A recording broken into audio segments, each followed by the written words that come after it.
Hi, I'm Mark Matlock, and today we're talking about authority and rebellion. You know, one of the first verses I memorized from the Bible was Ephesians chapter 6.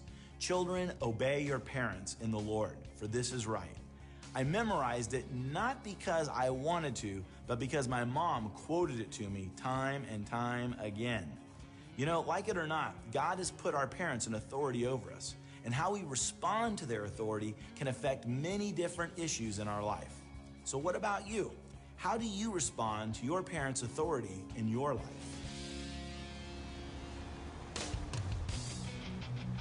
I always grew up going to church. I grew up in a Christian home. I've always understood that my parents' core values are spending time with the family, staying in church, my relationship with God. But there are times when I do get frustrated with them. Sometimes when I want to go out, they'll just say no for no reason. Obviously, I get frustrated with that. You know, it's got to be family time, which I understand, but I just get really frustrated because I don't feel like I need to be home. And a lot of times I'll be hanging out with my friends and they'll call and they'll be like, be home by like 10 o'clock. And I'm like, why? It's the weekend, you know?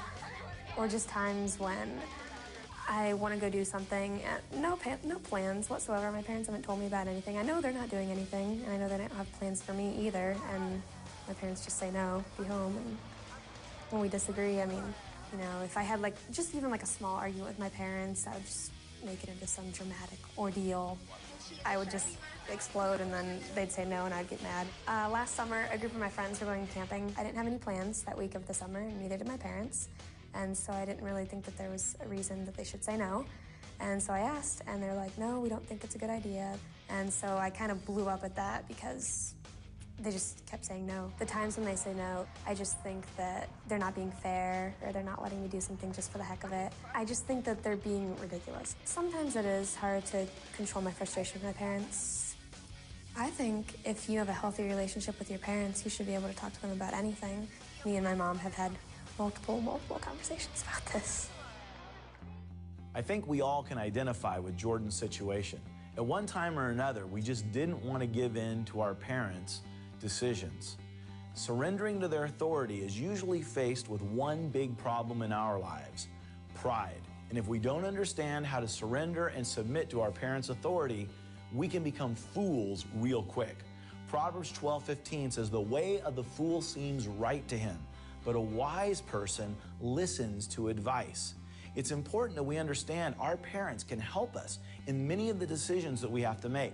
Their responsibility that's been given to them by God is to look out for us and care for us, even when it sometimes doesn't make sense. But what if our parents are cruel and mean and ask us to do things that just don't seem right? Well, the Bible covers that too.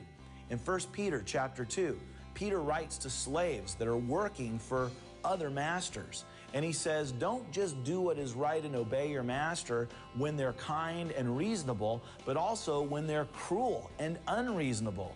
And he says that you should praise God when you are punished for doing what is right. God thinks that authority is really important, and being able to surrender and submit to our parents' authority will help us as we continue and go through life, sometimes even when it doesn't make sense. Can you think of a time when not surrendering to your parents' authority and being prideful got you in trouble?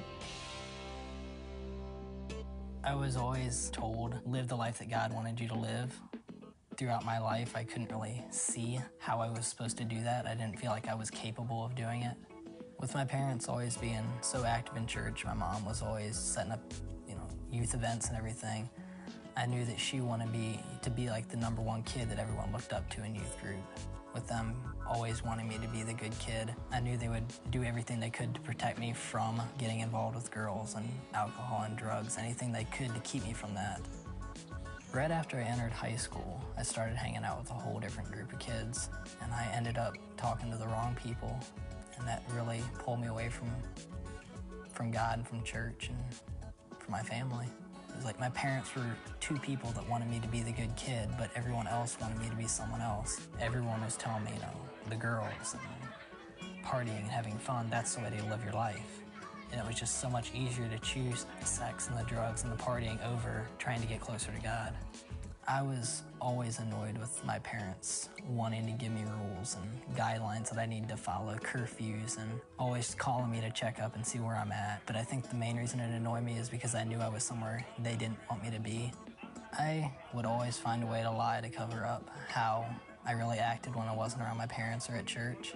Something would come up that my parents would question how I was acting or who I was hanging around with. I'd always find a way to avoid the question.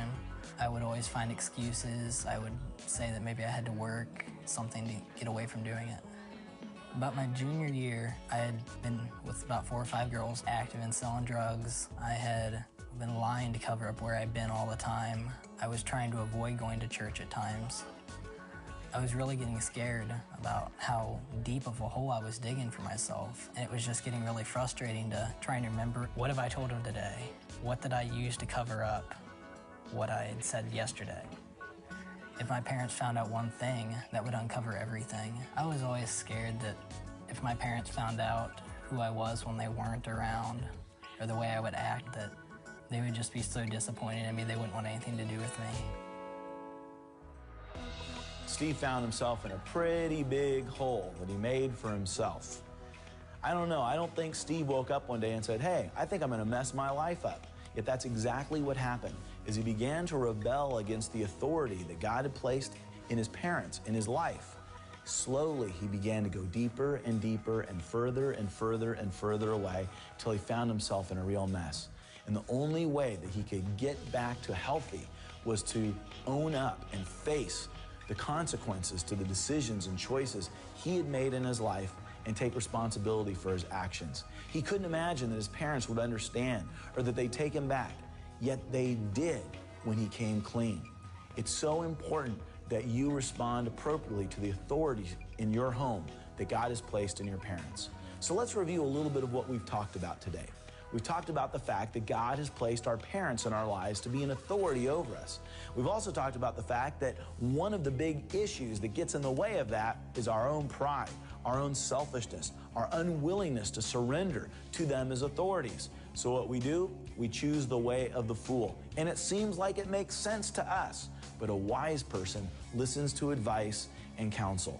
If you're in a situation where you've been running from the authority in your home, I recommend that you go to your parents and you fess up and you take responsibility for the actions in your life and you restore them to the proper authority that God has placed in your life. Will you choose the way of the fool or will you choose the path of the wise? I hope you'll choose the way of wisdom. We'll see you next time.